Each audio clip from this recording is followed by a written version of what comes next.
왜 체포 동의안 그 부분을 정리를 할 때 이런 부분들을 우리는 당론으로 하지 못했느냐. 이것이 이제 많은 당원들이 갖고 있는 불만이고 민주당에 대한 사실은 불신이 여기서부터 시작이 되는데요. 그 내막을 한번 설명해 주시겠습니까?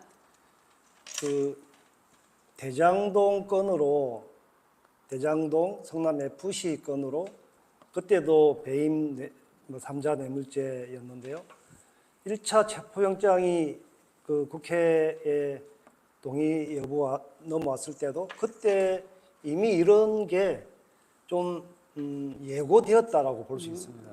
그때 10표 차이로 부결이 됐는데요. 그때도 이번에 가결파 약칭 그렇게 하겠습니다. 가결파가 29분이 이제 민주당에서 이탈해서 가결표를 던졌는데 그분들이 그때도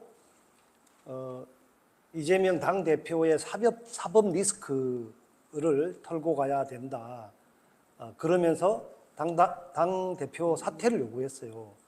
그렇지 않다면 뭐 가결시키겠다라고 하는 그런 시도가 있었고 그 실력 행사의 일단을 보여준 거죠. 그때는 기권하고 무효표가 20표 나왔어요. 이번에 2차 표결 때는 그 기권하고 무효가 10표로 줄면서 10표가 고스란히 가결표로 넘어갔거든요. 이번에는 더 심각하게 당론 부결을 미루면서 그 당대표 사퇴하고 이 당론 부결하고 이렇게 그 맞바꾸려고 거래를 했습니다.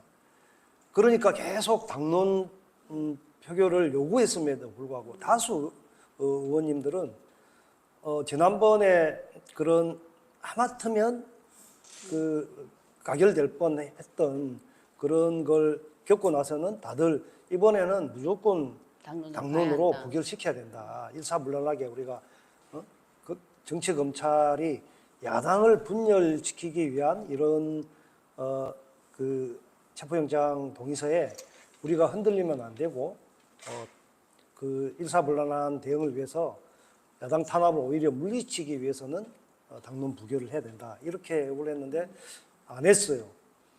안 한 사람들이 그 결과가 이제 그 가결표로 실력 행사한 것으로 나타났다고 봅니다.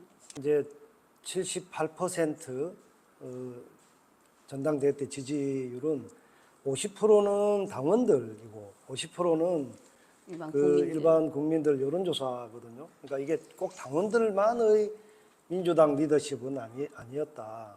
민주당에 애정과 관심이 있는 분들까지 포함해서 압도적 지지로 당대표가 선출되었고 그 선출된 당대표가 특별히 뭐 문제없이 잘 지금까지 리더해 오고 있지 않습니까? 그런데 다만 자신들의 정치적 입지, 특히는 공천권과 연관이 직결된다고 보는데 그거 때문에 흔들고 그만두어라. 그렇지 않는다면 우리가 가결을 시키겠다. 정말 이거 우리 당원들, 국민들이 볼 때 있을 수 없는 일종의 당권 찬탈을 위한 쿠데타였다고 생각을 합니다. 근데 그것을 어찌 보면 지렛대 역할을 한 게 이 원내대표단이었거든요. 그러니까 다수 부결표를 던졌던 우리 의원님들은 한결같이 지난번 꼴이 안 나려면 이번에 단호하게 그 당론으로 부결 결정을 해서 이탈표를 없애야 된다, 막아야 된다. 이렇게 당론 표결을 강하게 주장을 했거든요. 그런데 그것을 뭐 역풍이 우려되고 또 중간에 기권 무효를 던진 사람들을 건드리지 않아야 되고 그분들을 설득하기 위해서 시간을 달라.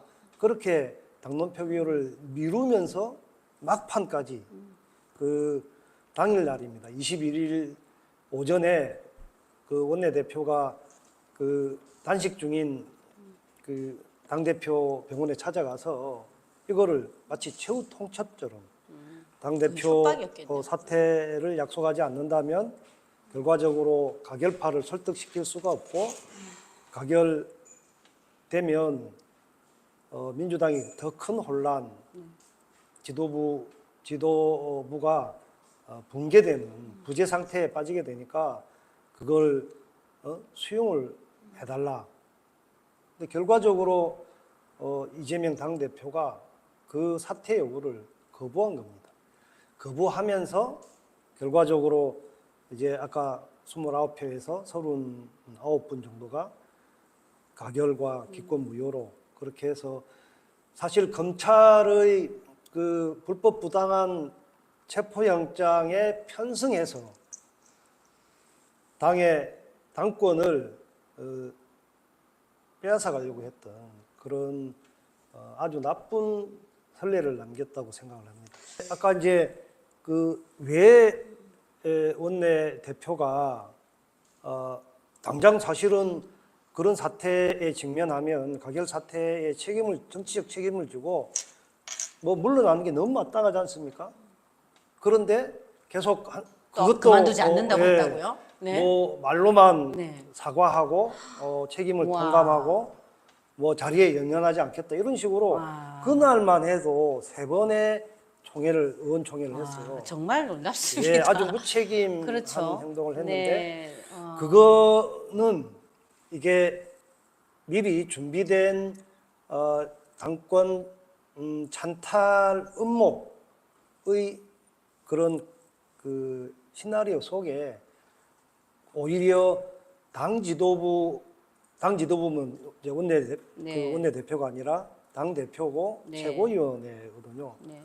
그 사태를 오히려 그것까지 압박하고 그 사퇴하게 된다면 이제 비상대권은 원내대표에게 가거든요. 그러면 원내대표가 이른바 비상대책위원회를 꾸려서 가결파의 중진 의원들로 그렇게 당권을 장악하고 공천권이나 총선 지휘를 하려고 했던 그런 소문 의도가 그렇게 드러나게 된 거다. 그렇네요. 그러니까 계속 버틴 거죠. 버티고. 네. 버- 당연 사퇴 버텨야 됨에도 불구하고. 되고 나중에 네.